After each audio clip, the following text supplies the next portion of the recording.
It is pointless to resist.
What's up, everyone? Welcome to another edition of the Sarlacc Digest, a podcast bringing line talk and digesting Star Wars topics over 1,000 years. This is episode 268, being recorded on July 17th, 2024. I'm your host, Darth Moocher. I've got Scott Solo here. What's up, nerds? Got Grand Admiral Franz. Hi. And the space next to him is reserved for Ernie, the fallen Fett, when he decides if he's going to come over, see what he's doing over there. But it's hard work. So before we get all of that, Scott Solo has a job to do, and I'm going to let him do it. Boy, don't I. Shadow Council and the Pit, go. All right. Scott Solo job coming on. Let's go. It's his OnlyFans page, too. Here we go. Whoa.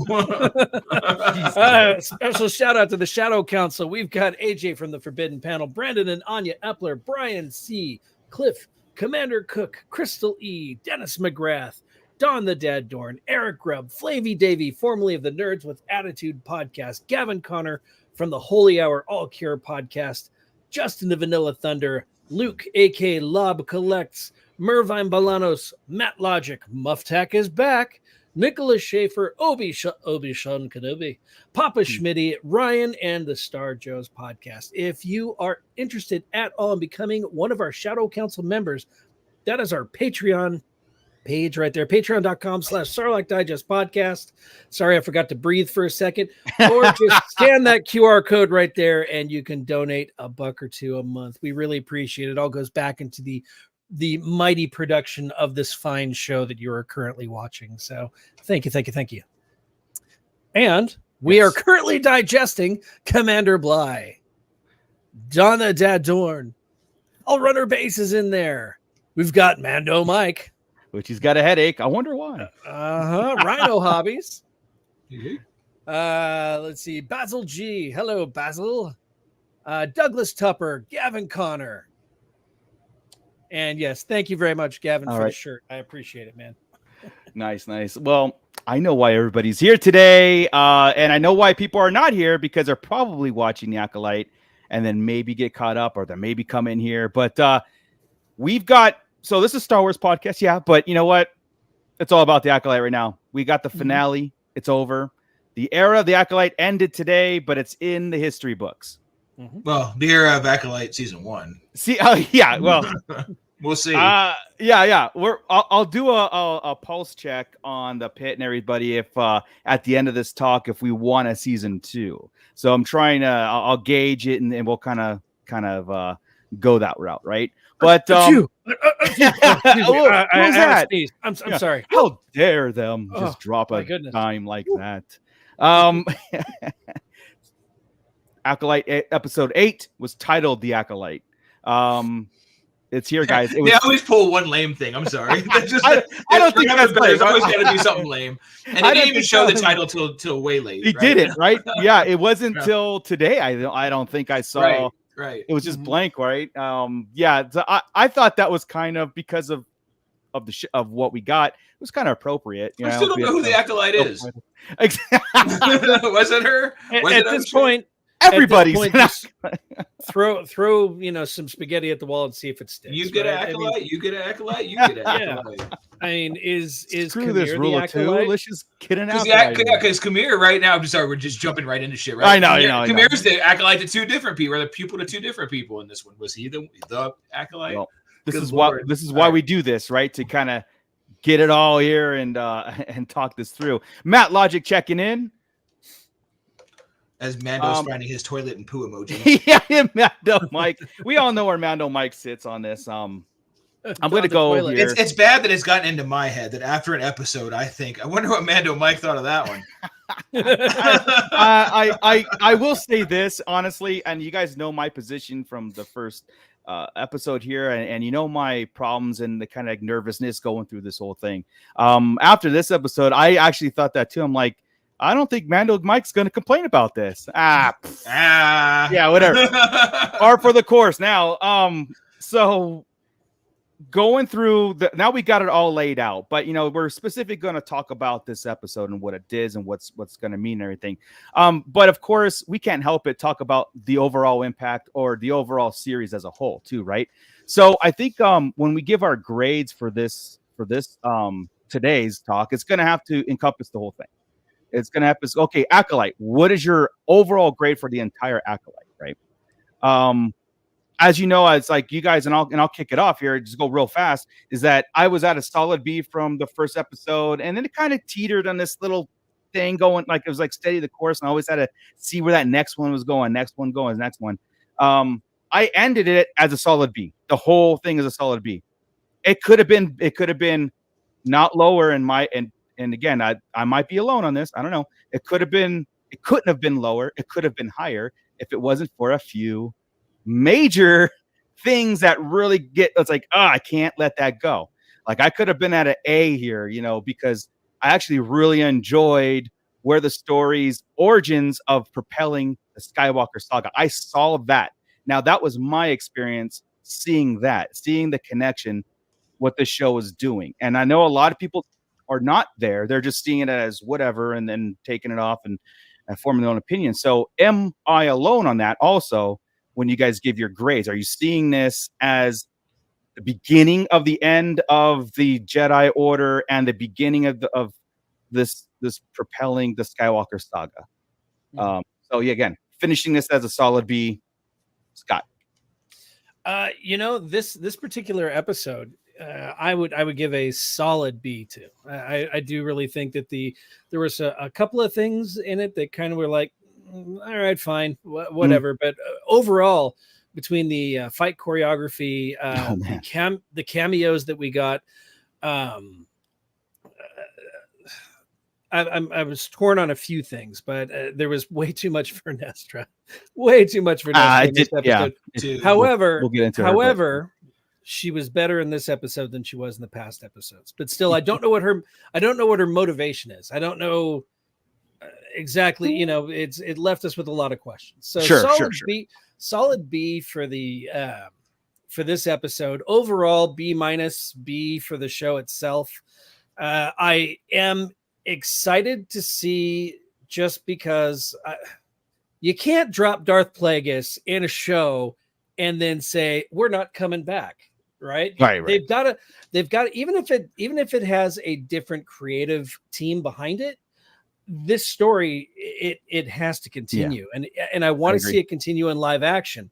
You can change up the creative team all you want, but this story has to continue in live action because it'll just get lost in books and comic form. I mean, you can't Crimson Dawn this away. You know, I agree with that. I really do. Cool. Chris, go ahead. I'm anxious because all right. We didn't talk before. I'm trying really hard to take away all the stuff in the beginning, the interviews of the cast, even during, right? Yeah. I think that really takes away from it. I'm trying to take away all the nonsense, all the unfortunately propaganda, all the stuff, all the over fixing of whatever slight everybody's had. The inclusion, I'm cool. I'm looking past everything that I complained about, right? But there were so many problems in it, but it didn't overtake the cool stuff, and that's the hard part I'm having. I think what's going to happen is it's going to take some time to marinate, right? And like Attack of the Clones for me. Attack of the Clones now is one of my top things. And what do I always say? So most of the coolest shit happened in Attack of the Clones. Some of the biggest reveals, coolest characters, all this stuff happened in Attack of the Clones. It was poorly executed. We all agree that it was poorly executed. There's some really bad acting, really bad direction, really a couple bad decisions. It's the same kind of thing here. We saw some of the coolest shit between today and the last 4.5 episodes have been like balls out cool. From the Cortosis helmet second half, really. Right. And the bleeding the crystal. I don't want to hear. I mean, people are going to complain about the bleeding crystal. I want to go back to Revenge of the Sith when they had the toys out, guys. Did they not have a color changing blade for Vader, for Anakin to Vader? Right. Yeah. That never happened in the show, but it should have. Right, because we were all wondering when that was going to happen. When would we get Anakin with a red saber? Why wouldn't Anakin have? Here we go. That's what should have happened. Does it happen? No. But that was cool. Maybe it's because the crystal was exposed, which is probably one of my problems in the episode. Why'd that crystal get exposed? But I'm just dropping it. It doesn't make any sense, right? They dropped. It got banged up against a metal thing in the yard. They drop sabers all the time, bro. That's it was right. It's plot armor. I get it. It's just convenient. But I'm saying, but it was cool because she was touching it. She broke it. That's some of the coolest stuff we've ever seen. The first scene in the episode was cool when she was in the deprivation helmet, right? Yeah. And then taking him with her and really having control of him and showing how strong he was. Knowing now we know he's the apprentice. Right, and how strong he is to fight what she's doing with the witch magic and get his helmet off her. Really, really cool stuff. But and again, then you go to other stuff that they just completely shit on. Right, the pop music at the end of a credit is stupid as hell. The Coyote Monday thing was just because they could when they had a different outlet to go to. Yeah, there was no reason for it. Right, a couple silly mistakes there. Some really, really, really bad acting. Vanestra, every time she's on screen, I want to punt her. Right, I just want her gone, and it's she's got this like I told you before, the Ace Ventura, Jim Carrey, whole deal. And when she's green without the stuff on, she looks like the mask anyway. It's like she's horrible, dude, horrible. Mog's the next worst thing on the damn show. Can we get rid of that guy? Her little apprentice dude. I want to slap him around, right? And then Basil, this whole little trio of people and animals, I'm just through with. So that little take those three out. I'm a lot better. Teach the Osha or May's character, the flip at the end. This is wild, right? I didn't get that. But okay, now I said all that. There's a lot of complaints, a lot of cool stuff. I'm probably a B- on the whole thing. The last half, though, B+. Yeah. But I got, and I think I'll soften on it after time.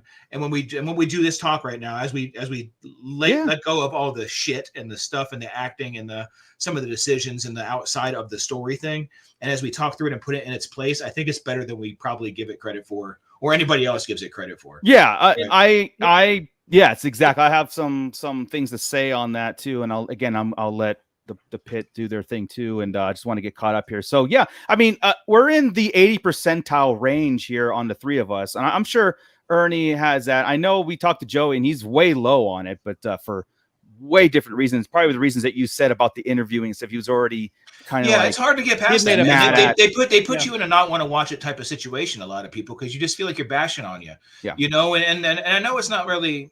Yeah. I told you guys I had to check myself a bunch. You know, Yeah, am I being phobic of some way? Am I being sexist? Am I being something, or is this objectively bad? Yeah, you know? I think there's some plenty of room for talking in this series too. But checking in with the chat or the pit here, Hell Runner base 10 out of 10. Yeah, Amanda, can't wait for season 3 after George Lucas buys the Star Wars franchise back. Go watch Mike Zero, Mike. Yeah, exactly. Clown. Douglas Tupper's when did Disney buy you out? Well, you know, shit, I wish they would. We give them all our money. They're not giving us crap. Diablo Cooling checking in, A+ for him overall. I think there's a lot more there than the hate. There's more there. Oh no! I think it's split, bro. I think it's like no. I don't think it deserves the hate it's getting. I'm telling you, not at all. Yeah. So, but I also Genobi checking in. Hello there. Hey, what's up? Yeah, go ahead. I also think that this is one of those shows that will watch better now that it's out in 100%. Right. You can sit down, you can binge it. We don't have that week to week moment. We already know what happens. So now to sit through it, so now we can actually really marinate those points. Yeah, exactly. Rhino Hobby's giving it a B+. I like that. Hell Runner, I'm going to get into this in a second here. His lightsaber comment. Let's see. Didn't see it. Who am I? I'll pull it up here in a second. So Gavin Connor is giving it a B-, C+. Overall, enjoyed it. Happy it exists. But definitely some goofy or questionable stuff, story and production-wise. I couldn't agree with you more. I'd rather just have Darth Smiley's whole story. Yeah, it's like Attack of the Clones, right? I want more Django story and that type of thing. It's like you want to. Yeah. You don't get what you want in there, but you get cool stuff. Yeah, exactly. Basil G, 8 out of 10 ish. Let's see here. Isaac as Escalera, welcome to the show. Oh, this is Isaac? The meme of the drawing of the horse words. First half was crappy and the last half is amazing.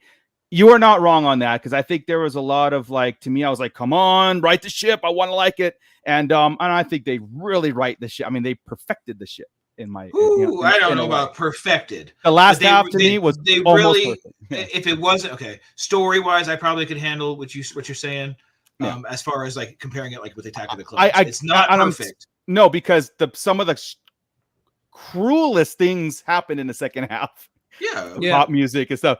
That was cruel for us as Star Wars. There's no perfection in that second half, man. But I can stop it right at that credit and then move on. I don't need it. Yeah. It's not in my viewing. Okay, but it is though. That's I know, dude, bro. No, it was horrible. Matt Logic, 8 out of 10. Could I have been told better, but a solid chapter in the Star Wars story. Yeah, and that's the way he said that could have been told better. Absolutely, there were some decisions made in some of the episodes that were like, why'd you do that? There was some things where I was like, have to wait and see. And then we waited and see, and I was like, okay, that did not pan out again. No, but more things did than didn't, right? I mean, we were on a couple of things where, okay, I'm cool with that. The witches and the chosen one, or not the chosen one, but the making life, I'm cool with it after this. I'm really not bothered. Yeah, there's by it. Yeah. The virgins giving the mother the extra strap. I'm totally cool. Yeah. I'm like, really, no problem. Genobi, no rating for me. She's neutral right now. Okay, cool. I'm surprised. I was expecting Julianne to come in here and go, God damn it. But I mean, again, there's a lot of points being made, and we've done this for the past 7 weeks. Like someone said, it seemed like it was 1,000 years since we've been in this because of just the disastrous, and I'm talking positive and negative internet bubble that the Star Wars fans imploded again. It took this to implode. It was imploded before. It was imploded hours after the announcement of the Acolyte. You know what I mean? It just because these things happen, these interviews come out, and these things, and we always and we are it's recorded here. What our reactions to that? Just come on, let's do a Star Wars story. Gee, you're doing things on purpose to fight the fandom that you're trying to make content for. And again, everybody should have a voice and everybody should have an opinion, but at the same time, be a Star Wars fan first. Like, if you're gonna make Star Wars, right? And I think that hurt a lot of people going into this, where it was like, no, I don't care what they put out, because Acolyte gave us, I think, probably the best saber fights ever in Star Wars, ever. It exceeded Episode 3, in my opinion. Exceeded Duel of Fates. I watched it over and over, even from Episode 5 to this episode. Yeah, I was so entertained by these saber fights, and one guy stood out was Khmer. It was so good that the choreograph, it was so good. The way that the attention to detail on it was so good. It was so violent, and it was like, that's what I love that in Star Wars. I love that, and it really propelled. Like I said, if this series did anything, it made me really go, well, it can be done. It absolutely. The first fight, I agree with you. Oh, today's was amazing, dude. I don't know how today's cannot be amazing. Honestly, there's an emotional weight behind the Duel of the Fates and the Battle of the Heroes, right? Sure. There's an emotional weight behind those that I think precedes that supersedes this. I'm not talking about moments. I'm talking about the action. I understand what you're saying. The choreography. Right.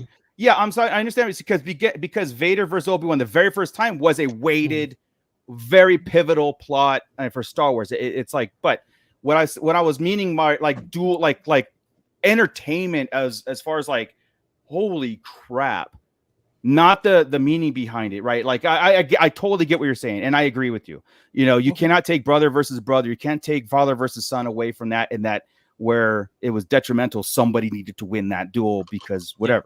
But I just put, like, if we had to make a list of like great saber duels, you know what I mean? I think, in my opinion, Acolyte takes the cake on I would give it to it on that, not even barely that first episode, but not this one. I think they nerfed Khmer. I think they nerfed the Stranger. No, I think as strong as he was in the other one, he was swinging blind on a lot of these. It was and the second time Saul has him by the throat, dude.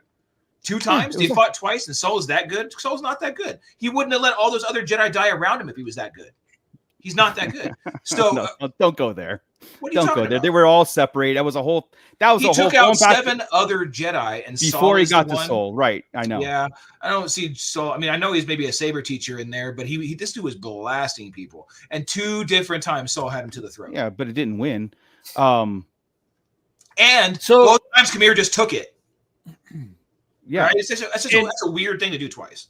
I'm looking at the comments in here, and you said they totally nerfed Khmer. What do you mean by that? And I mean, dumbed him down. He was stronger in the other episode. He was slower this time. He was nerfed. I don't know about that. Yeah, I just don't know about that. That's all.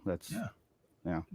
And see, I saw this as further manipulation by him of the other 2 of the twins, right, or whatever the hell they are, because they're not twins.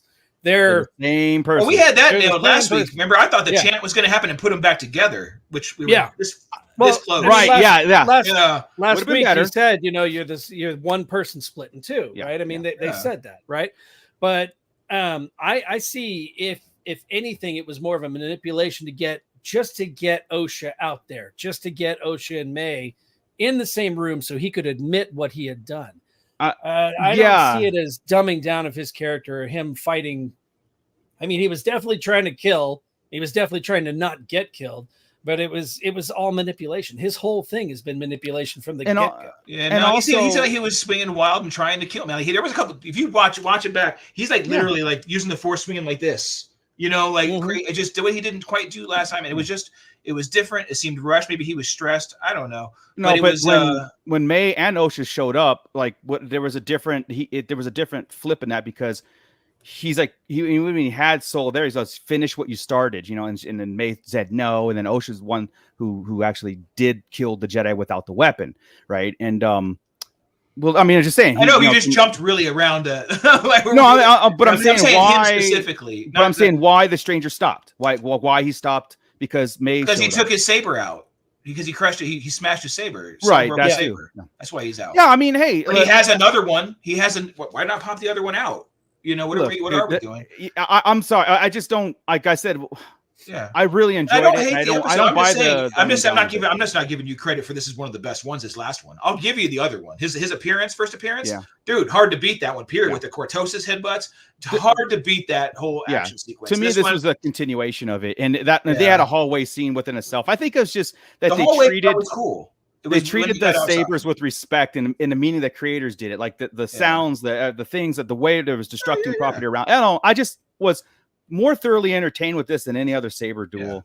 And again, and that's the first time I saw it today, right? So you know, I'm just giving you these now thoughts. Okay, so. But anyway, so I do want to say something here. And again, this is going to go against where I was given Basil the benefit of the doubt. I was like, where's this guy's role in this whole thing? Genobi is like, yeah, I get the issues, but the gerbil, you know, and since I don't day one, understand. I don't understand. Hate I don't that damn understand what thing. happened. I watched it a few times as far as this one, what Basil did, why he disrupted the machine and it caused the crash landing and then helped it. I don't understand it. Something is lost in translation there from what they put him in for to what was shown. To me, he absolutely did nothing. Nothing came about his action at all. Because May still was, you know, it was a weird thing for me. And last week he's kicking her in the shins and stepping on her feet and trying to get her captured. And this time he's trying to let her get away, you know? Yeah. Yeah. I don't understand. Was he trying to keep Soul from, because I mean, Soul was targeting her. Was he going to blow her up? And maybe he's that, and maybe that's like, no, don't do it because she smells just like the other one that looks like her. I don't know, man. It's so dumb, man. Yeah. Obi-Wan Kenobi checking in. Also, Gordon Scalzi checking in. So, what's up, hey, Gordon? but I don't want to overlook that same scene. That same scene is taking place in the rings of the planet. Yeah. Right? And that is one of the coolest ship scenes. That was really cool. That was top notch right there. When he was coming down on top of her through the ring, thinking he was too big to come in. Fantastic sequence there. That was cool. That I agree. That reminds me of the almost as like the Django. Right. On Geonosis. Yeah. Yeah. It did. I thought, like I said, Seismic Charge would have took it over the edge, but yeah. So many different sayings in this episode from Star Wars original so many different things. Strike him down. I mean, your journey will be complete. And, your journey would be complete, and all. That's an old pupil of mine before he turned evil. Yeah. I saw some people pissed off that she said, "See you in hell, Jedi," and they're like, "How dare you use that?" And I'm like, Han Solo said that in Empire Strikes Back. And everybody that said that got corrected within 3 seconds. It was, I was like, "You're a dumbass." I saw the same thing. Well, how are you mad about that? Well, it doesn't make sense because there's no reason for a Jedi to be in hell. And they turned into something else. It's like, get out. You just lost it. We also have, I missed McNugget over here. Hey, McNugget, what's up? Having the greatest Jedi in the galaxy, Vernestra, brought the show up to an A++ for me. I think Franz would agree that we need a spin-off Vader. Look, Chris, it was a joke. It's a joke. I know. You're messing with me. All right, listen here, McNugget. Here's the thing. I do hate Vernestra. And the problem is, I don't think it's actually the character. It's the actress is horrible. There you go. Yeah. Right? But no, take her face off the screen, please. I can't handle it. I can't handle it. Yeah. And there's a difference. You also know that I hate Mon Mothma. Right? I hate Mon Mothma's character. I think the actress is fantastic. Yeah, I understand what you're saying. Right? Her role and her motivation. And this actress in Vernestra has made me hate her and the character. Like I'm trying to do right now, and this is what's going to take the time, like Attack of the Clones, is step back and not pay attention to how she's saying stuff or even what she's looking like. It's just like, how would this work? Like if Mark Thompson was reading this to me in a book, right? Is this going to fly? Yeah. And I think that's what I have to do with it, because every time I see her, I shut off. Her, Mog, and Basil, they are the trifecta of fuck ups. They're like really bad Hogwarts actors. God, I agree with that. I'm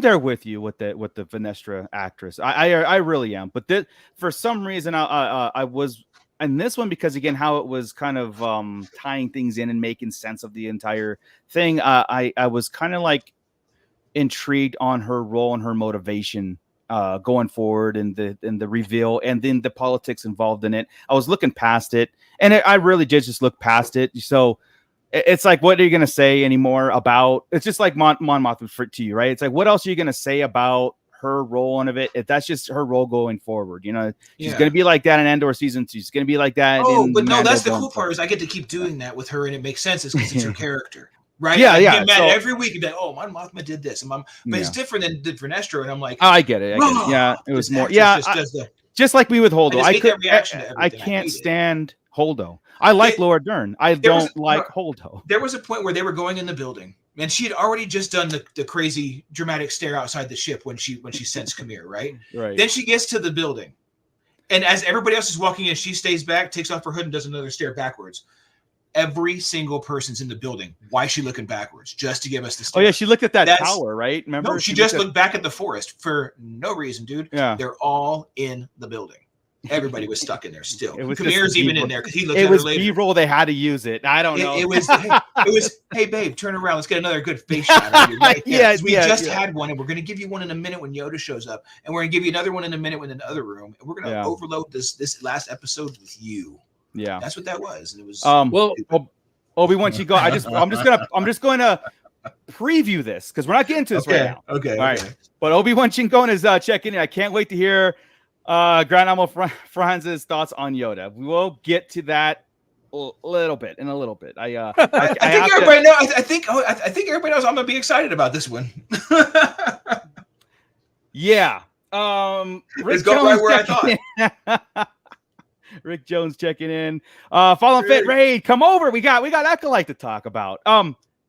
Let's talk about the crystal real fast because you brought it up in your monologue about how you like. You didn't understand. I love that I had a monologue. I appreciate that. I know. Cool. That made me feel neat. Who brought it up? I gotta find it. Hold, give me a second. Someone brought up the difference between why Anakin's saber didn't turn red versus why it's Hellrunner right now. Yeah, I just gotta find it. I just want to give. Well, we can start talking while you're looking down. Yeah.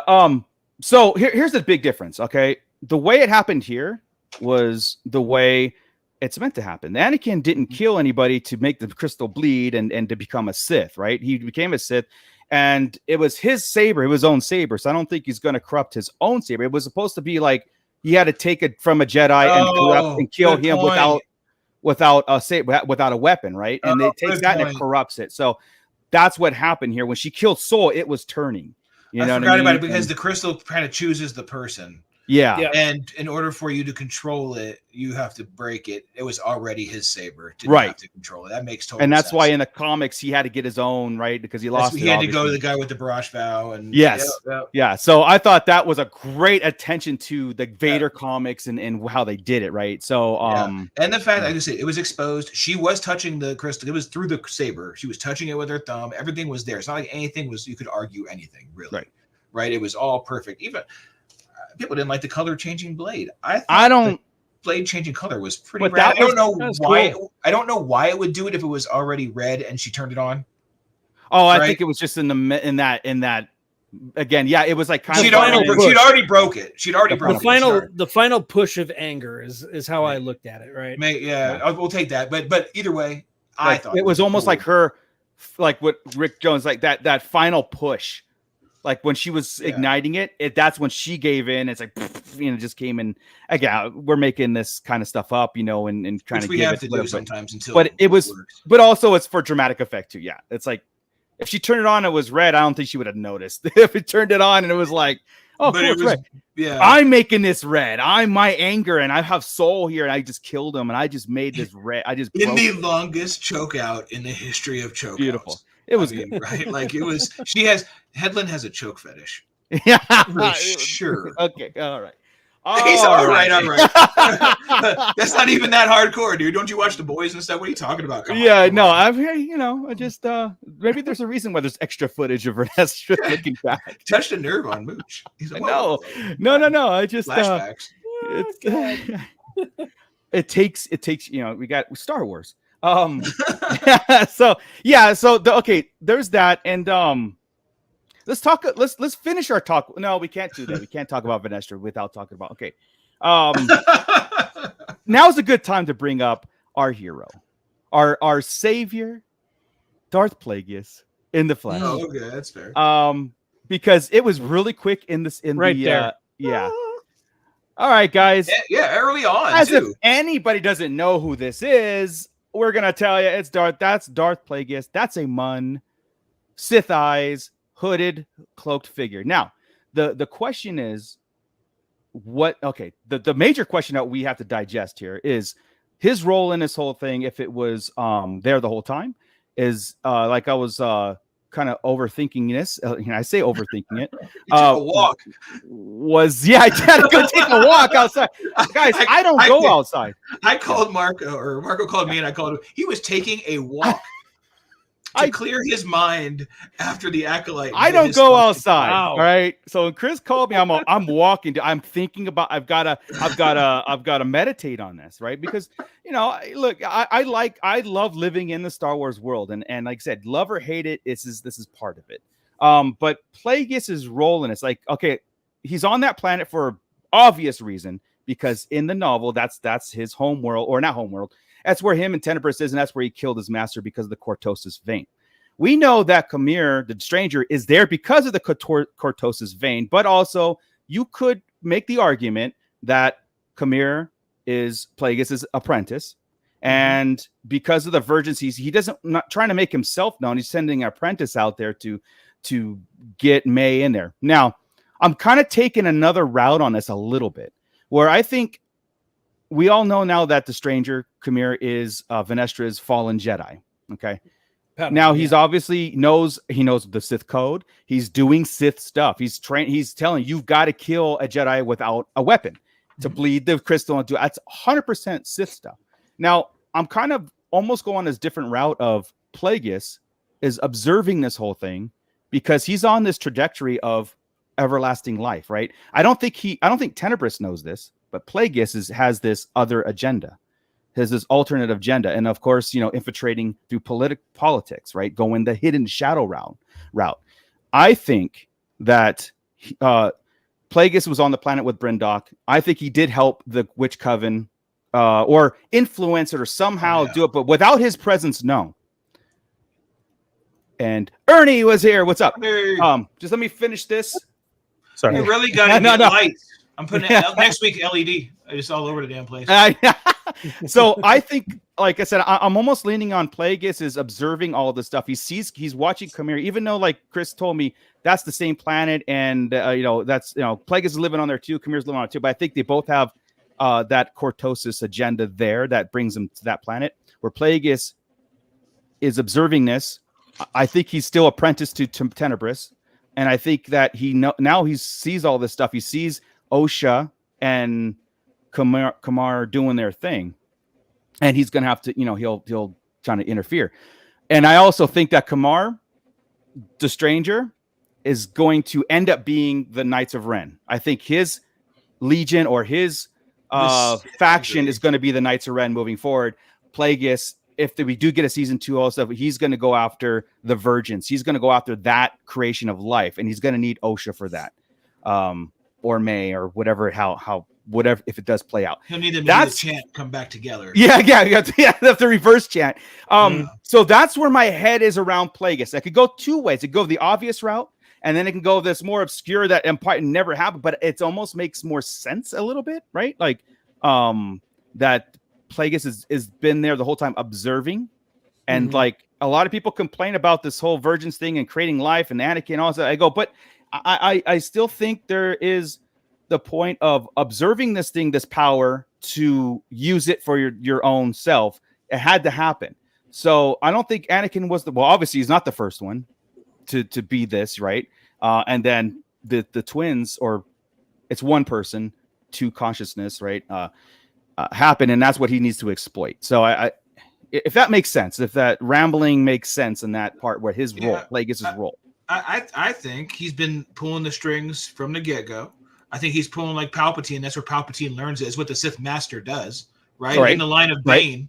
Yeah, line, that's the whole thing. From the shadows, do this. Yeah. I saw complaints actually about Plagueis, them saying he's not some wretched guy that would hide in the shadows. He's a proper and this and that, and a businessman. But yeah, fine. But, later on. But he doesn't matter. Doesn't mean he can't wear a cloak and turn around a corner. I mean, I Yeah. can do that. And Sidious, right? Palpatine. I think we're on a Sith temple right now. Like Octo was the original Okay, Jedi okay. temple. I think we're just seeing the opposite. We're in there. These little pools in there, I think, are something important. All that. I think he just sits in the penthouse. I think this Could is be. his It place. could I be. think he Again. has this. He knows what's all going on. I do agree with you about him and the witches. I think he was the masked figure or the hooded figure. I Right. think he's been sitting there learning, and this is part of his study, part of his thing, and he can't use it on himself or anything, right? So let's test it here. Can I split myself in two? Can we do this? Do I need this planet in order to have this power to do? You know, he's doing Make this. some Horcruxes. Yeah, that's what can he do? And I think this is all part of it. I think he probably used the witches. He probably gave that idea to Anasea, right? To how Possibly. to do this. Or my thought is this how he gets the idea to start pursuing the eternal life, the extension of life and bringing life into the galaxy using midichlorians. I also think that this is it makes sense for him if Tenebrous still exists, and he is Tenebrous's apprentice, of course. Right. Kamir is his apprentice, right? His it's like, even though Palpatine was Plagueis's apprentice, Palpatine still had Darth Maul, and he still trained Darth Maul in the shadows. Yep. We could have a full-on. But there was a in the book. Remember, Palpatine went to Plagueis and said, "I've got this Zabrak that was falling. These sisters came and put him on my door. Can I train him as an assassin?" I mean, he did get permission through Plagueis to train Maul of his own, but and did like not. I didn't say it was a secret. Dooku with Asajj too. Well, it was a secret to everybody, yeah. But I didn't Plagueis say it knew was he a was secret, training though. him, and I think if I remember right, it was like you could train him, but he can't be a Sith. He can't. He's not. You're Right. not training him to be. Yeah. So this is my point, Isaac. Is it possible that Khmer doesn't know Plagueis is watching? That's where I'm kind of going. Just again, it was just a quick 2-second thing that we're like, all right, well, there's the master. There's 2 Sith Lords, blah blah blah, and we're going through this whole like obvious. I think it's obvious the way we're talking about, or we've been talking about the two. But I'm thinking like, you know what? It could be go opposite because, I don't know. I think she's projected everything pretty well, right? Like everything's. I've seen some also complaints about being predictable. I think it's been predictable in a good way. I think it's like leading us to places we can kind of see it coming. Some of it gets together pretty nice, and I think that for having that kind of.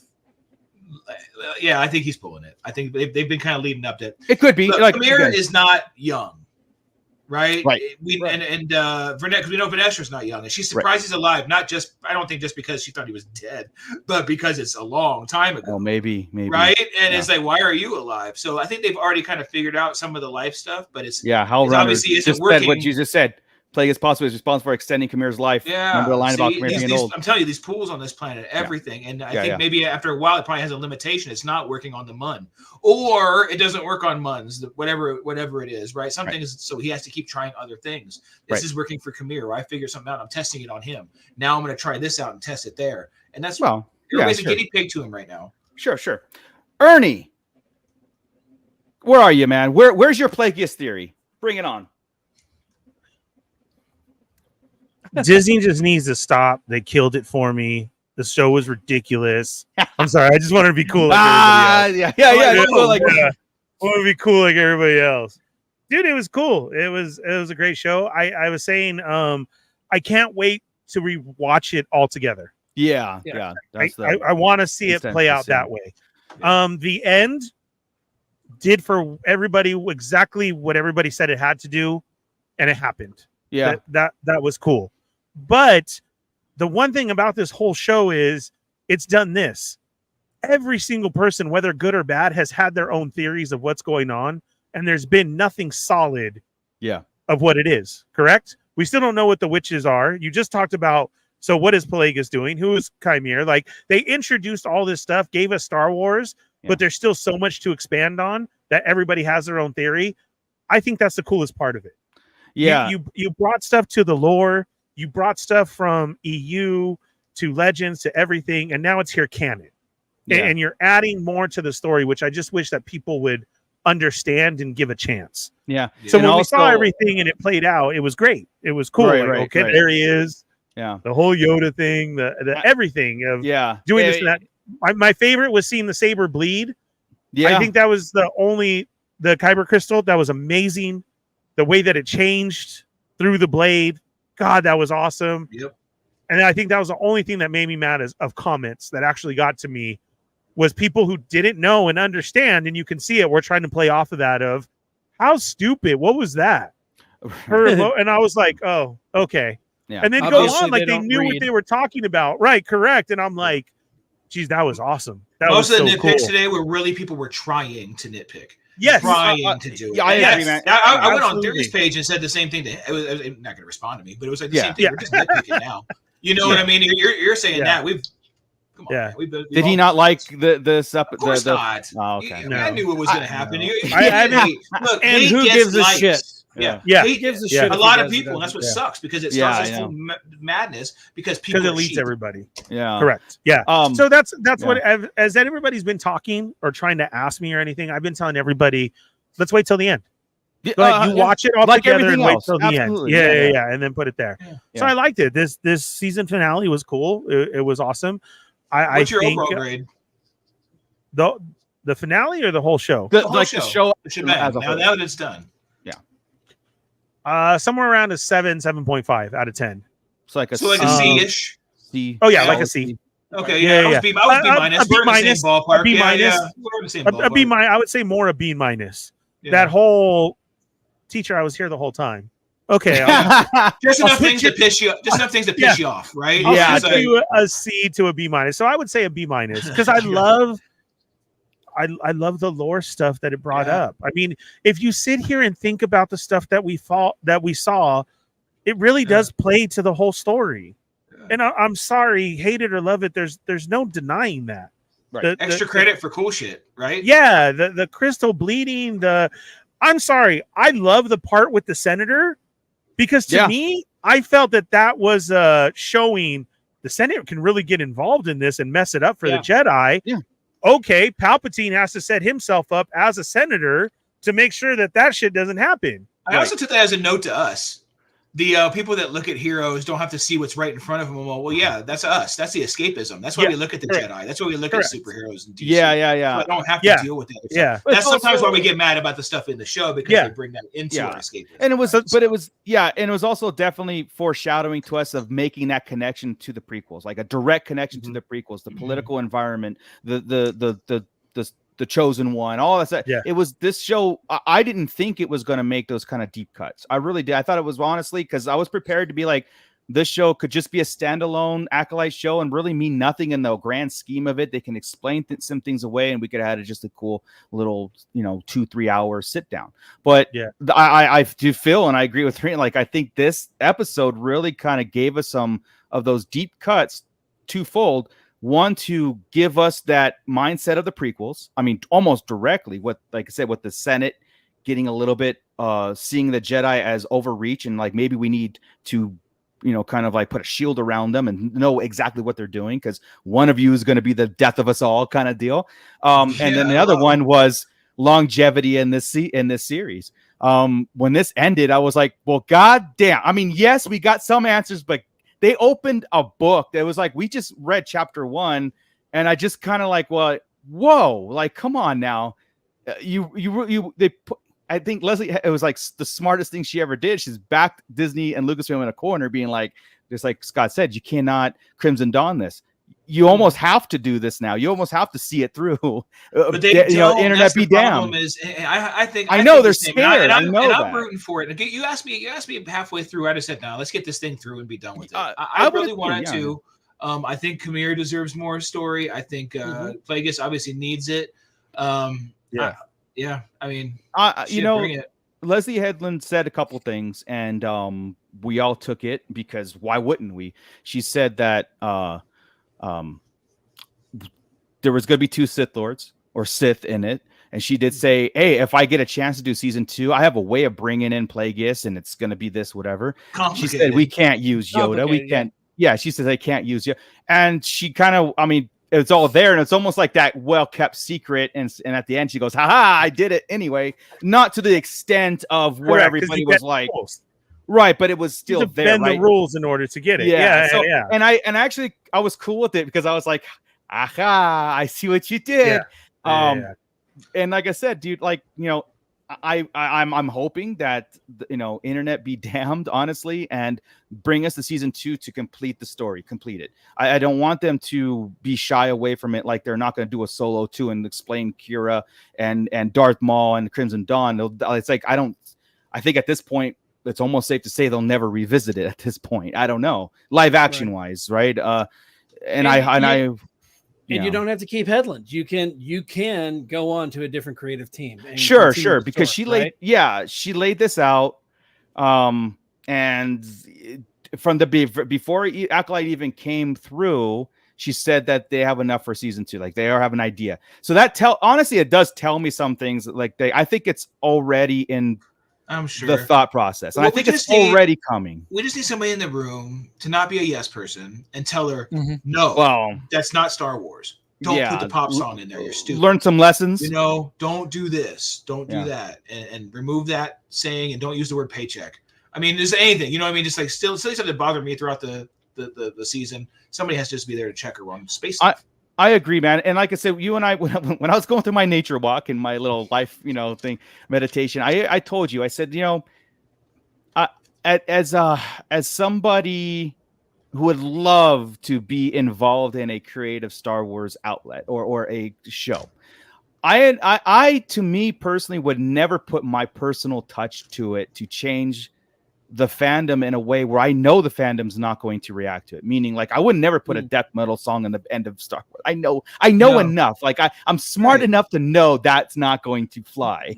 But if you did, you'd make sure that it was in Huttese or right. I would immediately see. Okay. So tell Rick Jones over there the pop song is not fine. The Rick Jones. The pop song is fine. No, it's not, Rick. At all. Rick, you know what it does, Chris, is it brings up a good conversation of people liking things that we don't like, and we like things that people don't. They're not allowed to like a pop song at the credits. It's not allowed. Period.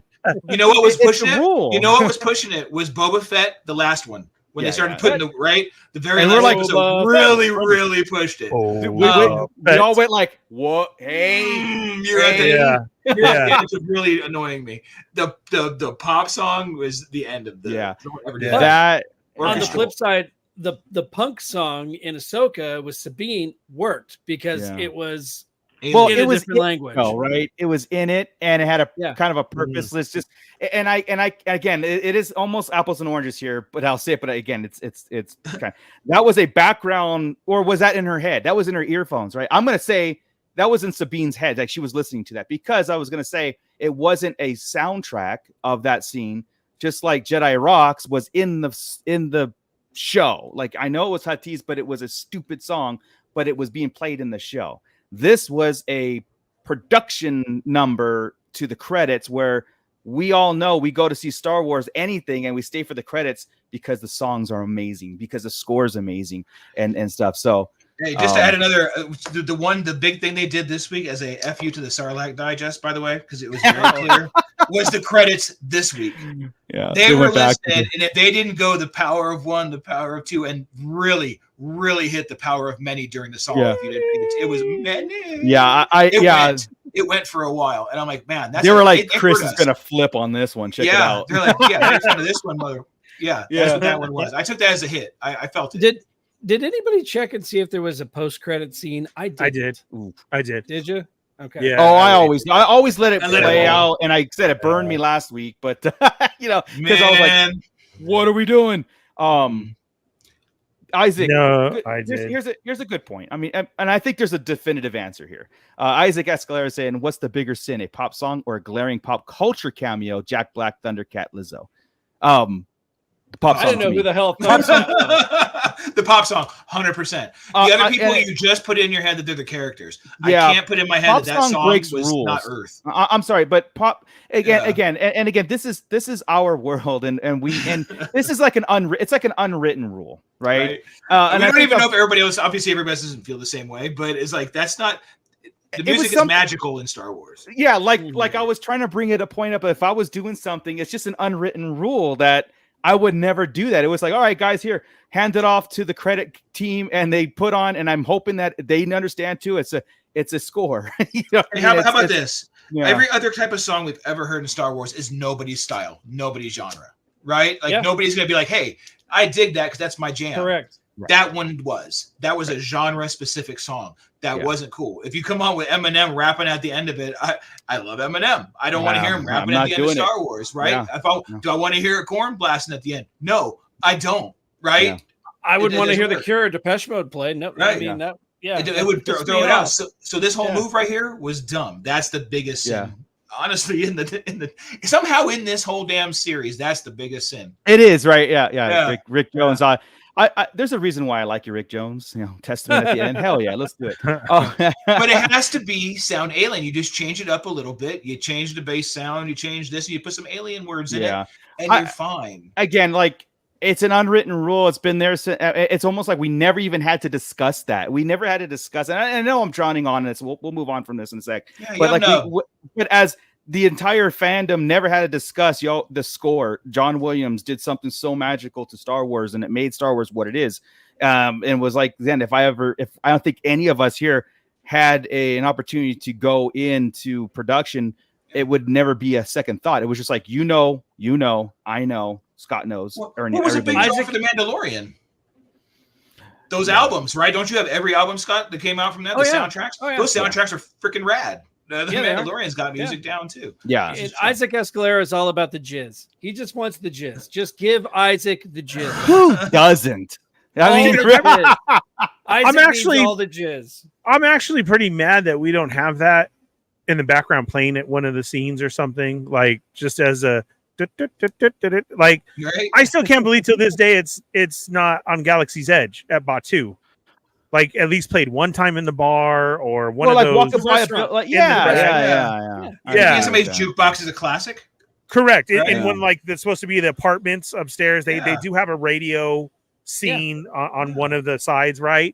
Yeah. I think it'd just be classic to hear that, and it's never played. So Yeah. you Watch know, that. that is Yeah. something that They're gonna start playing the pop song now in the cantina. Just No. yeah, they What they play in may the cantina actually. is bad enough. The cantina Yeah. music is not good. Like DJ Scrooge. Rex is about to pop it on and spin it. You better look Yeah. out. You're right. It may be there. Let's talk about the one of the other big cameo. You guys know how I feel about this, but again, on my nature walk, I had to come to terms with How long did you walk for? Careful with this, you must be. I just got back. I really, He skipped everything. He skipped work. so first off, were we all shocked that Yoda, even the back of his head, Yes. was in it, and Vernestra was walking towards us saying, "I need to talk to you," and this whole thing. As soon as she made that call earlier on, and they said, "Hey, it's his unorthodox, but we'll see if we can get him." I knew she was looking for Yoda. Really? So I'm like, all right, Did cool. you? I did. Oh, yeah. I didn't know who the hell she was Yeah, talking I Do you had know no all clue. this time I really had the theory that she was Sith? That Yeah, she there was a yeah, lot of talk or- about that too. Like, why I did. I felt that the whole time. The call, the kicking him out, Yeah. and that played We to need my to- and theory. throwing of him the- right, throwing Soul right I- under We the. need to talk about that. We Yeah, need to break that We down. are. Like I said, it's And- leading and up I to feel Yoda, like her with that senator would have been a good play of like, look, this guy's breathing down our necks. If he's going after the Jedi, like that Yeah. could be played out, right? Like planted it in there. I didn't know who was on that phone call on the other ways. Oh, And yeah, it still got me till the very end when the door and she said, "Hello, master." right? I and that- literally yelled out, I said, "Here it is." And I Yeah. thought we were going to see Yeah. Plagueis. I did. I thought it was Oh going to wow, be that it. would have been I did. got you, I man. totally was on that track. And then she said master, and we didn't see it. And I was like, oh, here it goes. And then I was like, oh, she's not. yeah, Like, yeah. Well, all right. I said my Yeah. world became upside down on that. And I worked through it though, but and I'll kind of like I think close I with that told you. later. I told but- you on that on your nature walk. That the only thing that would have thrown me off really was if Vernestra was pulling the strings, the mother was pulling the strings, or Osha took the helmet and killed Kamir and took right, the which almost happened at the beginning. Any right? of those Like, three things, I would say those would kill it because Kamir's too good to have that happen. I don't want to. Vernestra's I not agree. good enough to carry a villain thing. I agree. The mother, whatever, was too crazy. I don't need that energy in my life right now. I agree, You man. know, it's just like Yeah. what happened. Damn, I like the ending. It wasn't. No, Yeah. and like again, Chris, I worked through it. I worked through Yeah. it, and But Yoda. But point but of Vane- Yoda. we'll go through Vernestra, and then I'll get to the whole thing about. Well, we got to wrap Yoda. up the Yoda, Yeah. Yoda piece, right? So that's what I'm hoping for. I couldn't wait for her to tell him because now he's got to be part of the cover up. And this is the reason we are there right now. Yeah. What just caused all this stuff? This all happened because Saul's love for the girl, the attachment that he shows for his Padawans. Guess what? We're not allowed to do anymore, folks. No attachments in the Jedi Order. Yeah. None.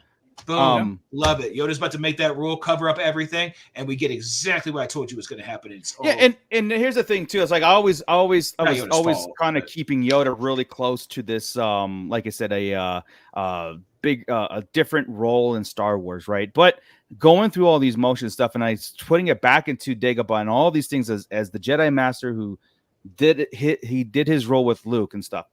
Going back to this, it's kind of like making sense to me. Like how Yoda and the Jedi Order failed. I mean, they really crumbled before eyes, and the Acolyte is the beginning of the end on that, all that stuff. What, Scott? Yeah, you're right. Yeah, you're right. This is it when they started to crack their armor. Yeah. So they're changing rules. Totally crack it, but you're right. Yeah, and they're changing rules because of the senator, right? Senator Rancor. I think his name was Rancor. Rayancourt. Rayancourt. Yeah. Rancor's Who better. was amazing. Yeah, he was fantastic. I would have put him in as Kang. I was thinking, oh, damn, he could replace what's his name. Oh, he can. Yeah. That's a good one. That is, yeah. Yeah. When he was playing, he played it so good. Just sorry, Mooch, real quick. Mm-hmm. I thought his necklace was Crimson Dawn. Yes. Yeah, I did.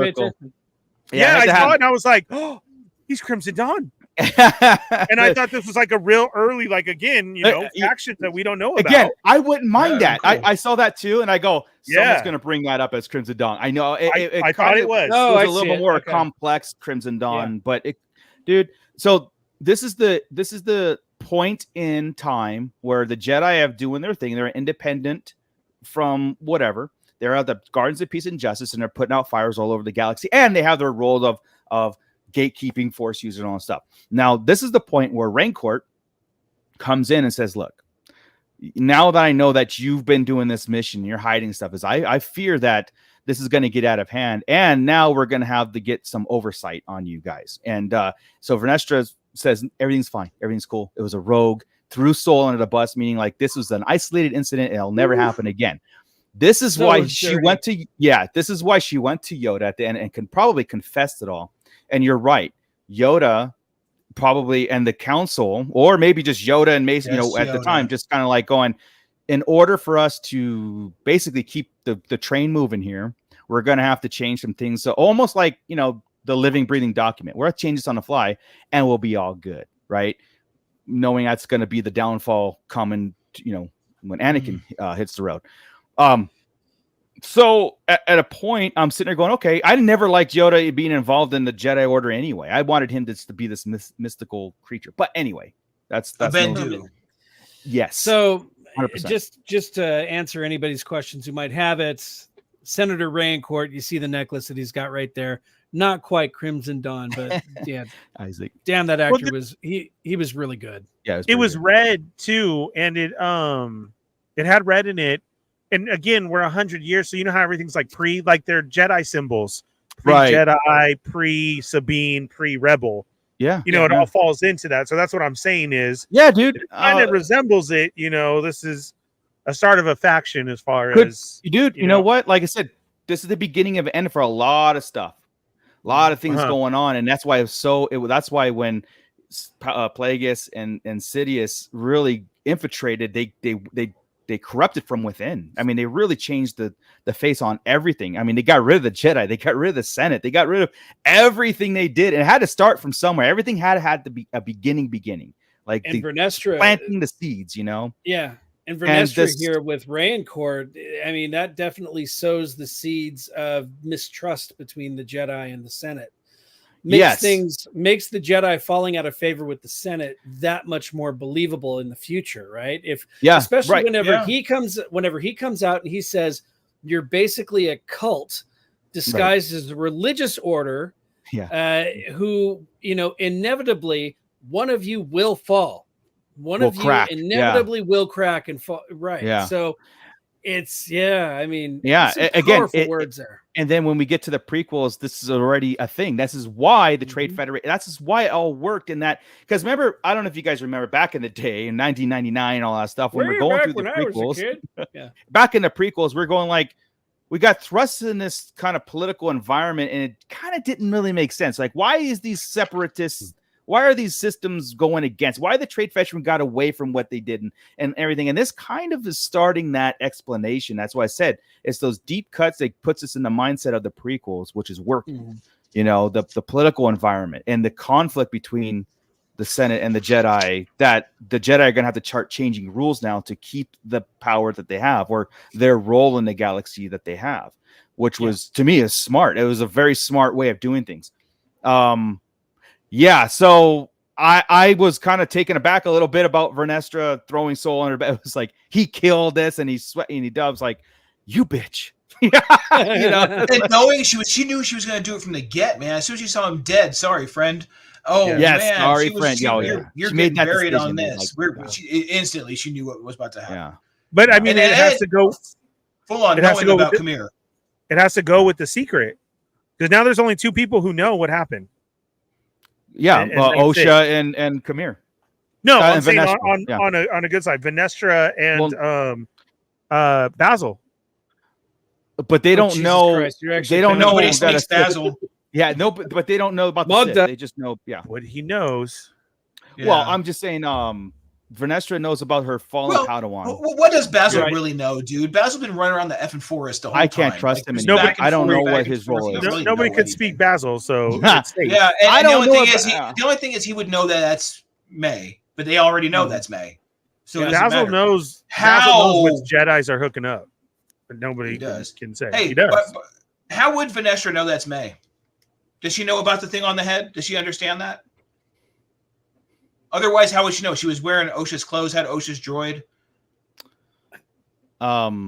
She smells like OSHA. She has no answers to anything. Doesn't know what just happened. Okay. I don't know. She knows OSHA, right? Because It's OSHA still- was at least in the temple, so she knows OSHA doesn't have. You're right. The forehead tattoo. Yeah, So yeah. seeing May there having the little forehead marking will definitely let her know Okay. that is All right. OSHA. Yeah. It's I pretty think. hidden unless she moved It it, I is. guess. You know, Hey, could you move your bangs, Right. please? So I was just wondering, because I had that written down. Do they even know who this is? And then they said her name, and I'm all, I guess she does. Yeah. I'm like, I wonder how. I'm because you got somebody with no memory of anything. You don't know who you're going after. You find one of them dressed like the other, an identical twin. It's the same actress. Right. It's identical. Right. Well, that was OSHA's dark side. So how many times did she told that story Yeah. to everybody? Oh. Like everybody must know what happened there, you know? Yeah. To her True. family of why she's there. Yeah. Yeah. Rick Jones, we don't know. This is Who the why hell knows? Basil's story, you got to take and throw it all out because it didn't make sense. You tried to give that little shit I did, all man. the chances you could, dude. And I've been shitting on it since the first day. I wanted to. Yeah, smash but that the little- what? It was a what money you were grab. They were going to saying- make little stuffed animals on him, and he's not even cool enough to do that. He was one of creepy. the first pops they made, and I'm like, come on, I don't need a Basil Yeah. pop. But how you were saying it, it just didn't make sense. But now that it really doesn't make sense, like his role, It's useless. there's no reason why he would have sabotaged the ship unless it was because Soul was doing something that, like, He to was me, going I to was like, blow her oh, up, and he didn't want her yeah. to die. I guess. yeah, he wasn't going to kill her because that wasn't his. We know that wasn't his motivation. He needed both of them. I don't know. There was something lost there. Like I said, something lost in translation. What I can't put my pulse on it. What Basil's role in any of this is, other than a tracker and just like Chris said, marketing thing. He's unimportant. Yeah, it's You know, unimportant. and I that's it. If that's your guys's, mine was still, and I said it before, why was Soul telling this story to May if she knew? He didn't. And Know, remember that wasn't him telling the story. That was just Yeah, us that's how it catching us opened up. That's But how he wasn't telling her what happened. They all knew what happened. She knows what happened. We just saw a flashback week. Yeah, I know that last week No, he I said take it- you're going to sit here and I'm going I to say took something. it you're gonna as- listen, but it started with I just got done telling you the story, and now we're continuing on. yeah. Oh no, I don't think he told the story. She knew the story. I don't- Because it opened up like that. But that's what I'm saying. That's what didn't make sense for me. Is like, why would she knows what happened? No, Are I you think saying it to again justify your guilt?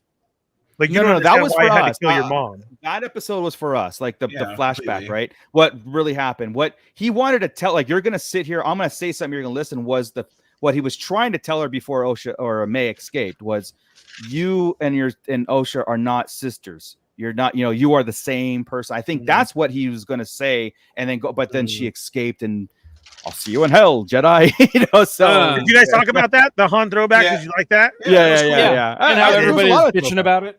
Yeah. I liked it. McNugget hits it right on the head, right saving there. his buddy McNugget. Pip. Yep. Saving The his other buddy Pip. worthless marketing tool. The droid wasn't even cool. It's the lamest droid they put in somebody's pocket, or not in pocket, in somebody's side. Yeah, with somebody's sidekick. There we go. Sorry. Yeah, lame. There, like I said, I think, and I feel like I'm shitting on it again. I'm sorry because I no, don't mean to shit on it because again, the fights were awesome. I want to give credit for the May and Osha fight too, because that little Force Fu fight, that's the same actress. Right? Yeah. I mean, like when you turn around, she's making those same moves in different clothes, doing the same kind of choreography. That took some work. That was really cool. One of the best transition scenes is when they both kick or they both hit and they that cross. was cool. That was very cool. And again, cool. and this is why I said in the beginning of this, like this, it's so new for me right now. I'm just sitting there going, like, I take it back, go, I love Star Wars. Like I really like that's those moments where I go, and then fighting each other. Dude. I grew up on the Parent Trap, so I love the Parent Trap. So that's all I kept seeing. I know what's going on here. They're doing the, behind the scenes shot of the shoulder and the You're talking the original Parent Trap, right? You're not talking about the. No. Talking about the Haley Mills Parent Trap, right? Not the. Let's together, yeah. Okay, thank you. Of fun. Scott Winters checking in. I'm gonna change. I got to stop this right now. Scott Winters checking in. Are you a? Hey, we can't usually see his face on Facebook, can we? No, you see his name. It usually says Facebook user. Oh, they must have switched that. Update. I didn't do anything. I didn't. You know what they did today? That was something that I've been hoping that they would explain out, and they just tripled down on it. Was that damn fire? I really, really, really thought I was going to get a better explanation on the fire than that. She dropped a piece of paper in the oil. It's a red herring. The whole mining facility went down. I really hope I get more, but at this point, I have to just accept it as it was the story, right? And I gotta let that go. MVP or VIP. Yeah, because they did say it. She did. I started that fire, and I felt the same way. Two different times in that episode. I'm like, I did. They doubled down and then they tripled down. I'm like, damn, I can't get away from it. This is it. Yeah. Again, and this again. I think I would. As my overall score is a B. It's actually a pretty good score in my book from what I do give like other things. I am a positive Star Wars fan and I like a lot of the stuff, but it could have been so much higher with other things. Yeah. And you're right about Basil. You're right about May and Ocean. Like you're right about the fire. Every show we watch and we grade, we can make it an A if they would just have us in the room for a minute before they do it. Yeah. Right? It's like, okay, you're there. You're like at a B minus. If you tweak this, and trash that fucking song, you're at an A. You are at 90%. Yeah. I mean, we could have fixed this. This was an easy show to fix. There's some really cool stuff. Might have had to fire 2 or 3 actors, but it's like, Yeah. The role of Ernestra this week will be played by Ernie Fallen Fett. Ernie would have killed it. Yeah. Put me in green. Yeah. Heck yeah. Look, I even had this other note when this is my last straw with her was when she was sitting there and she realized Kamir was there, and I just put another stupid ass stare because all episode. Yeah. She did a lot of it. You know what I missed that they said that I must have missed is that when she felt him and said that he threw on his helmet. I got to go back and watch it. To Magneto it, to block it. So fast. Dude, so fast. Right. He couldn't have been any like, whoa. That's what Kevin said. Kevin said he said, and then his emotion in that scene was more than she's ever given. That was awesome. Yeah. The shock and oh shit in his face. I gotta go back and see it because I totally missed it. He was the absolute highlight, start to finish, whether he was the stranger or he was just Kamir or whatever he was the entire show. I want to see a show on him. Oh yeah, he was. Me too, dude. I do. I want to see a show on him. He did it great. Yeah. Scott Winters. Yes, we did talk about Plagueis and see where it goes, and we are hoping for a season 2. But surprisingly, we didn't start there. We didn't start there. No. It definitely confirmed though that those are whip marks on his back. Yes, in my opinion, I think so. I agree. Yeah, definitely that was it. They showed they remember they premiered the whip and those scars in the same episode. So she telegraphs everything for us. That's why I was talking about the spin you were talking about. She telegraphs. Right. It won't be anything big. Go ahead, Basil. Yeah. Basil, at least this episode showed that there was wood to burn all over the place. It wasn't just stone burning like everyone previously complained about. I don't know, man. I looked. I still didn't see any wood. But here's the thing. I can see wood when I know wood. But Chris, listen.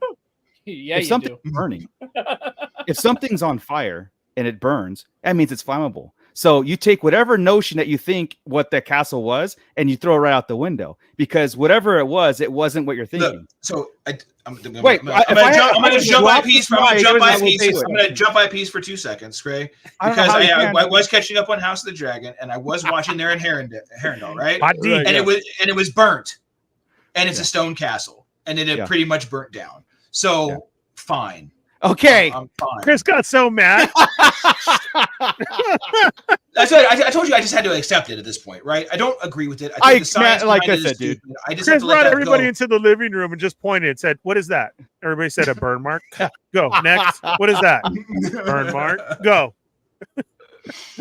Hey, we got All Star Wars fans checking in. What's up, man? What's up, man? Good to see that. I love seeing that logo. Love it. Same. Yes, Rhino Hobbies. Yeah, we mentioned this earlier. Talk about Vanestra and why she's even in it. It's nice to double dip into the pay, right? Hey, I got a job means you got a job. Let's roll. I don't mind that Vanestra's in it. I just mind the actress playing. 100%, dude. Yeah, I agree. Because I hate Monmouth's character. I hate Vanestra's actress. I did question Vanestra, like even halfway through this, going like, what is the role in it? What's the purpose? And then, of course, we get everything going on. One thing that I felt like you're saying about keep pushing stuff.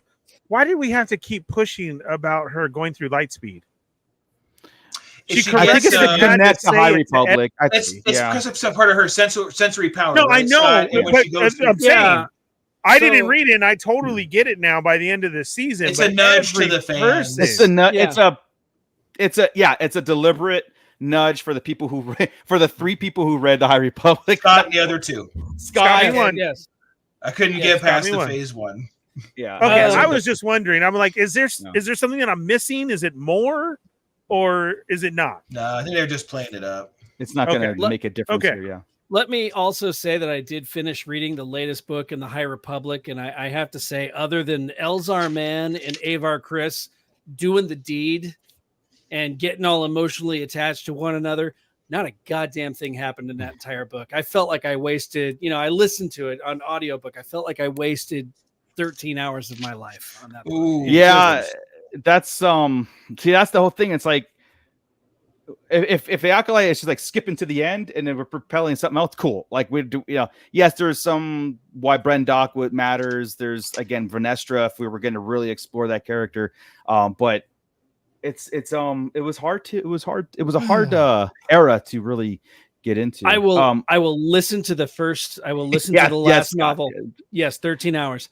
I will listen to the final book whenever it comes out next year, and I will never tread over it again. Maybe I'll give a full-on book report to you guys, but I don't think. Please do, because Scott does it, so we don't have to. How Rider Base. Yeah, I won't do High Republic. I'll do whatever else. High Republic's bullshit. Yeah. Sorry, this is a great question because again, it could propel our next week's show when we go into what season 2 should be doing, right? And I'll throw this theory out there to the chat and everything because we said this in our personal thing. So did Mother Coral just abandon Osha and May after fighting so hard to keep them? Obvious. I mean, she's alive. She's not dead because they didn't show a body, right? And I think this would be cool. Okay, this is what I think would be cool, and this is why I put so much stock or a little too much stock into our theory crafting thing because I don't know if if the story group is thinking it, but if they're smart, they would. But if Mother Coral vanished, whatever, and she's a Zabrak, right? And I'm kind of putting this whole Night Sister Zabrak thing to where she ended up on Dathomir again. That would be awesome. Grandma. And then like right. If you really kind of like really putting the threads together on this, she could be the mother of Darth Maul. Hear me out, and Savage, right? But then it makes sense that and again, this whole thing that she gave, going through the Plagueis book, she gave Palpatine, Darth Maul for revenge. At last we will have revenge means so much more than on Darth Maul's part. You know, when he's saying those lines. Okay. That, and then you're taken directly from the book. And then again, it makes Darth Maul so much more powerful in that meaning why he joined, what he's doing. He's that assassin. I like that. Hedlund did say that it was messy, right? It's messy and complicated, the connections that she's building. So, I mean, that would be messy. That's a good one. Yeah, I like it. Yeah. I don't have to go any further than that. I like it. Yeah. No, I personally thought, that's nice. I just think Plagueis killed her to wipe out all of his secrets too. Sure. He too. learned, he was there. All those witches, I think it didn't make any sense for them to die the way they did. Right? The way we saw them pass out and just... Yeah, it was weird. And that's what they did, right? They just passed out, and then the place exploded around them, killing them all. I don't think they all died right there. Yeah, or Plagueis finished it off real fast, or he's the one that wiped them out. We just didn't see it. Something like that would be maybe. Because it doesn't make any... Even the passing out was really weird. It was, that's something we'd have to make sure Wikipedia is up to speed on. I could already hear the complaint about this would have to be grandmother. It'd have to be the grandmother. Yeah. Oh man, we can make it. No, it'd have to be her unless she went and found a male Zabrak. Well, it could be like this. Yeah, exactly. Even if it's grandmother, I still even. Oh yeah. I even like the idea of a grandma more because your grandma complains about everybody a lot more. And who are you most likely to the kids? Grandma. Yes, your grandma. She's teaching you about your history. You go get them. Yeah, that's what I'm saying. Like this is for grandma. Finally, we'll have our revenge. They just cut out the grandma part. Yeah. Meemaw. If they follow the at all the Darth Plagueis book, no, it was a comic book where. It was a comic book where the mother handed over Darth Maul to Palpatine, wasn't it? It was in Plagueis. It was in Plagueis. Mm-hmm. Okay. Yeah, I have to. It was also in a comic book. It was drawn up in a comic book too, and she was more of a nurturing mother. Can you take my child? And that's why I love the Plagueis book so much because it went all the way till episode 1. Yeah. Right. That's when past episode 1. Yeah. Yeah. Like in almost at the start of the Clone Wars. I mean, it did such a good job of being in the present and then going to Sheev's homeworld and how he became a Sith and how he was handpicked by Plagueis and then the rule of that political movement instead of sabers drawn and in the shadows, we're gonna attack from the shadows. It's such a great book. Like I feel Leslie Hedlund really took it and go, okay, look, guys, we're going to, if we get the opportunity, we're going to make this book. We're going to make this kind of happen, which kind of, right? I mean, they're not going to do verbatim. They're not going to do, page for page, but they're going to make it to where you could tell an independent story intertwining this book, getting to the events of the prequels. And I think we all should be in for it. Like, if this turns into a true, because that's one of my other complaints too about this too, that the series wasn't very Sith heavy overall. We had very concentrated efforts of it, but I think we were kind of told that, or we read into this was going to go into lore. This was going to go stay back to like Sith Empire. Yeah, we were feeling holocrons coming, right? Because they and bringing Bane in. We didn't get a holocron. That was in an article. That was actually in a news article that there would be holocrons in this. Yeah, so she talked about it. Yeah, and so again, maybe they were just in the cave and we didn't notice. Yeah, that's what I'm saying. That's why I think Plagueis is legit in the temple right now. Saving it. You know, it ruined that Plagueis shot for me because it's Star Wars. When they zoomed out and what he was looking at, they like turned the camera from what he was looking at. That cliff had bars on it. We don't have bars in Star Wars. You fall off the cliff or the edge. Well, it had the bars and it puts rails on things. Come on. Yeah, well, it had a rail. I threw my remote. Come on. They did. Okay, we didn't talk about this last part. I know we're at 90 minutes already almost. The last bit when she joins him, holding hands, right? From the well, at that point too, but let go of the memory, which I think was kind of whack, right? That was weird.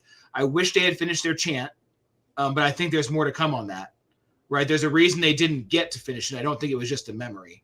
Oh, I see what you're I saying. still think that when because they asked who taught us that, I thought you made that up. That's telling us there's more to it. Like right, it was like cut off. Like, whoa, wait. That's We're saying something. you need to know about their witch power. I agree with that. I agree. So, that's going to be cool. Then over to Khmer, I loved how he was because he wasn't Darth. He was manipulative, right? Yeah. If I asked you to come with me, would you? Adulthood. Like, not join me, not learn the power. Just would you?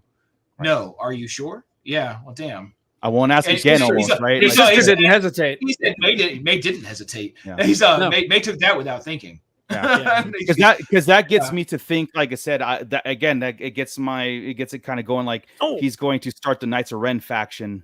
I like that. I'm going with that too. I like that. But what was the whole freaking Batman?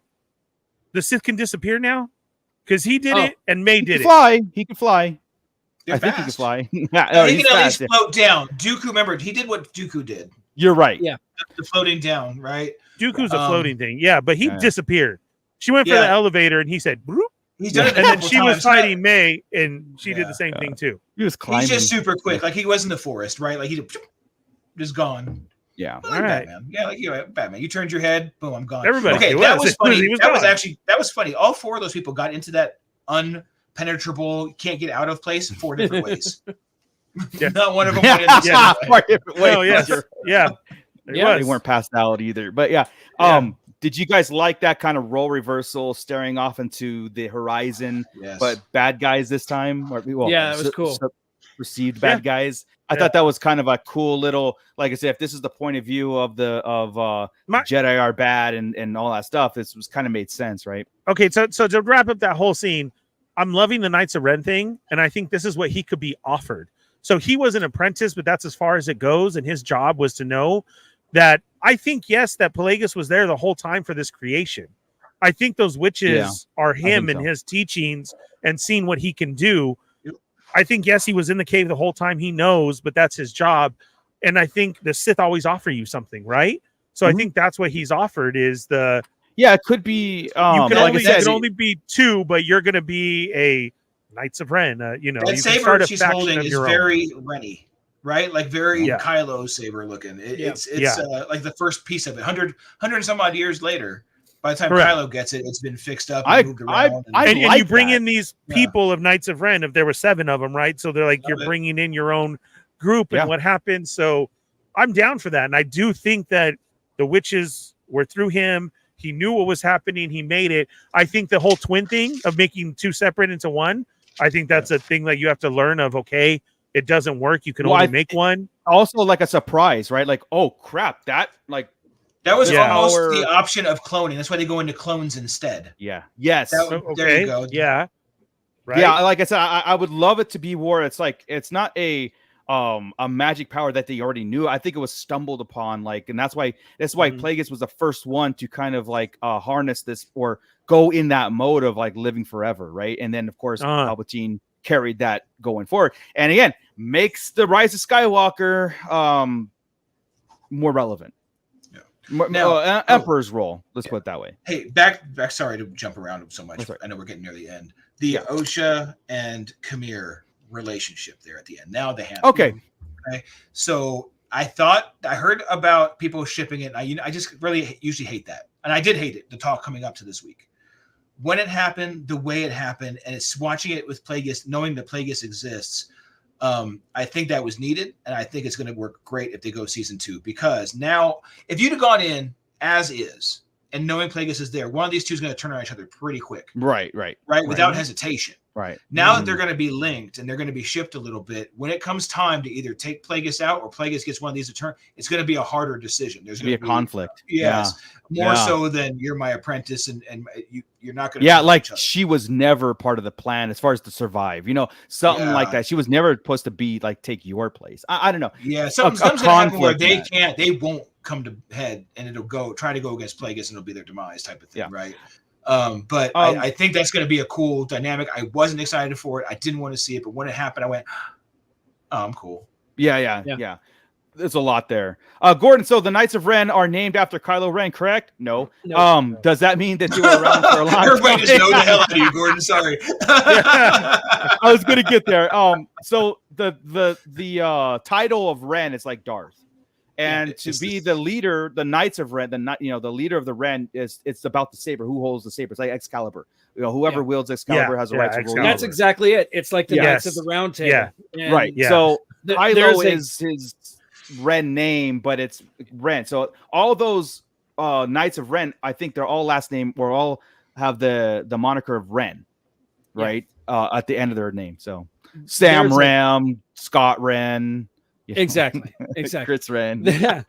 There is a graphic novel. It's called it's Kylo Ren. Shit. What is the actual name? It's the Rise of Kylo Ren or something like that. Right. It actually explains it all, and it's actually a very good comic book. Yeah, and you can get it at Barnes and Noble or wherever. I highly recommend it. It gets into the backstory. It's a confrontation between Luke and the Knights of Ren, and Snoke is involved in the whole bit. So I mean, it's a really well told story. So check it out. We'll end with this, but Scott Winter saying, "What if Chimera is just a forced projection from Plagueis?" I don't know. I don't think it'll play out that way. Yeah, I think you could force projections like Kylo went through Luke. Yeah, I think there's. I don't think it's as simple like Chris was saying. This Plagueis' world. Plagueis' world, got bigger too. In this thing. That's why there has to be a season 2. And I think we all need a petition. I know there's a lot of people that did just against it completely because then. In our YouTube page on our community, we have a poll every week, and our sayings in our poll. The last one is basically, I hate it, I don't watch it, but I'm still here to comment about it. And that gets most votes every single week. And I don't know how to really combat that and say, guys, if you watch it, and you make that like Mando Mike, I respect his opinion. I really do. He didn't like it, but he watched it. At least he sat and watched the whole thing. So, and he still didn't like it. And there's nothing. Hey, that's fine. At least he gave it a shot. Totally cool. Hey, just for Gordon here, the non-sarcastic knowledge. I was backing you up, bro. I was like, oh, damn, everybody knowed you. That was messed up. I had your back, Gordon. And it wasn't sarcastic. It was condescending. It was. Oh, Lord. Yeah, the rise of Kylo Ren. So. I think next week, guys, I think we should explore what a season 2 looks like. And then we should get a real petition going and find out who to send it to over at Lucasfilm. Get all the podcasts in line. Get everybody who enjoy or wants more of a conclusion. Like or you can set this up. All right, even if it's just one more season, let's get that. Let's not Crimson Dawn this. Let's get something. Or do we just let it go? Know that Plagueis is 1,000% a Munin canon, and just jump to Phantom Menace, and we just know that this existed. We could do that. No, man. No, we could do that. Right. No. We could, but should we? Khmer is such a cool character. I want to know what Khmer's ultimate fate is. I mean, obviously he doesn't make it, right? Somehow or another. Wouldn't it be cool if he lost to Darth Sidious? Wouldn't it be cool if Palpatine was so powerful that Palpatine could take out Khmer? I mean, that's the shit I want to see. I want to see all right, we're going to save it for next week. I know, dude. Like I said, damn it. I built this up so much of an epic where it goes right into Tenebrous and Plagueis and right into Sith. And I'm like, if they had the balls to do it, they should. They could really do it. And they really could bring it to the, This show shows Headland has balls. I agree. I do agree. Right or wrong on certain things, but she does. She put it out there, and she was a he/him for these episodes for sure. Gordon saying, "All love Chris," and probably one of the best names I've ever seen. Aggressively relaxing. That's what I did yesterday, trying to meditate on this. I was aggressively relaxing, aggressively meditating. Checking. So, oh shit! We've got a talking turd also. Hey, talking turd is in here. Hello, we welcome everybody. That's what we get called a lot too. Yeah, exactly. Talking turds. Yeah. Joey. Sorry I'm late. Show got a C for me. Would have been lower if it weren't for the Saber duels Plagueis and seeing a Saber turn from blue to red. Yeah. Joey likes mayhem. Joey likes darkness, hallway scenes, and mayhem. Yeah. Don't give me fighting was cool. The fighting was cool, man. Fighting was cool, dude. Those fight scenes were awesome in this one. I too, Joe, love the bleeding of the crystal to see it happen. But now I'm pissed because it took me 19 times to get a black crystal. Now I want to find the blue red one. Oh, We'll see what happens. happens. That's right. That's right. Yep. They've got the blue red crystals now at Disneyland. Yeah. Yes, Oh, they man. do. See, you should have I seen that know. coming. Yeah. I want it. Well, they label it as Kylo. And I was like, oh, that's really cool. But then it was something like, I don't need it because, it took me so long, but it is cool. Like, it's awesome. Yes. There's two different versions. There's a Ben and there's a Kylo version to get. I'm like, okay, that's cool. But then I saw it last night and they actually show it. And that's what it looks like. It's half blue and half red. And I was like, damn it. Yeah. Now I think it's coming. Sometimes they're a little late to the game, but it has to come. They put so much effort into those sabers anyway. It's almost like a no-brainer not to address it. But all right, let's get out of here. I think there's so much more to talk about, but again, I think there's more to marinate on it too, right? I got to take a couple more nature walks. I really got to calm down and really address some issues. Jesus, Moocher's talking fitness now. I don't know. Are we okay? It's all about Star Wars. The only Star Wars can get me off this chair. I am trying to come to terms with Yoda and the role of this era and stuff. I'm trying to block Chris out with my mic, right? I can't see him. So, I can't see you. So, but in a way that I can understand it. You know what I mean? Not just because it's cool. So, but I'm getting what you're saying. I'm actually getting a little bit to that. Maybe we should explore that a little bit more later on. So anyway, let's get out of here. I think that was cool. I think we're in good shape. Myself, my opinion. Sorry, fandom, if you don't agree, but again, everybody has that right. It's funny. We gave good scores. And I'm telling you right now, for the last 100 minutes, we shat on it for 70% of that. There was a lot of we do it on everything. We do that with every series. Isn't it weird that it's just easier to hate on stuff? It's easier to point out the bad stuff and talk about it longer and how to fix it instead of, hey, that lightsaber fight was freaking rad. Well, but that's the alternate, right? We start to shit on it, and all of a sudden we just come up with something amazing that the show did, and then we go like, it just wowed to me, right? Because if you were listening to like a snippet of our show, they're like, oh, these guys are haters, and we're like, B-, B. Cool. So I think from what I've seen, it's a solid B all around as far as the people who watched it, and so not everybody, and that's cool. Whatever. Look at Scott down here on the bottom. That's not how it goes, obviously. Yeah, I know. Hey, but we got to get to the original trilogy anyway. But anyway, so next week I think it'll be fun next week. So tune in next week when we do this again. Before I kick it off to Ernie, I know that. Everybody, thank you in the pit and all that stuff. It was awesome. Monday, we have a toy chest coming out, a new live stream toy chest at 5:30 on Monday on this channel. So, of course, like and subscribe. So, and then we have some cool Comic-Con toy chest news that we'll get into next week. What we're going to do with the show. All right. Woo-hoo. Right. With that, Ernie could take us out proper, get us all out of here, get us going to watch Acolyte again. It's all you. Yeah, definitely. Thank you guys, everybody, for being here, and especially all the new people who jumped in the pit with us tonight. Thanks for the combo. If we weren't talking about a show, then it wouldn't be Star Wars. And at least it did that. And I think then it did its job. We all love Star Wars for some reason. So bring your love and bring up the points of why. And that's what we try and do. And yes, Moocher's right. Everybody can have their opinion, but if it's not Sarlacc, then you're wrong. But thanks for being here. I said it for Chris. I said it so that I kind of second that. Yeah. No, honestly, thank you everybody for being here. Hit that thumbs up on your way out, please. Or if you're part of the replay crew checking this out, don't forget to hit that thumbs up. And for the newbies, yes, please hit the subscribe button, hit the bell for notifications, and hit all so you don't miss when we're on, like Mondays, because then there's also, if it's not the toy chest, then it's Beyond the Pit. If you want to help us out, we do take super chats. You could be a member to the channel, but also our Patreon helps us out. And we do really something very special with that.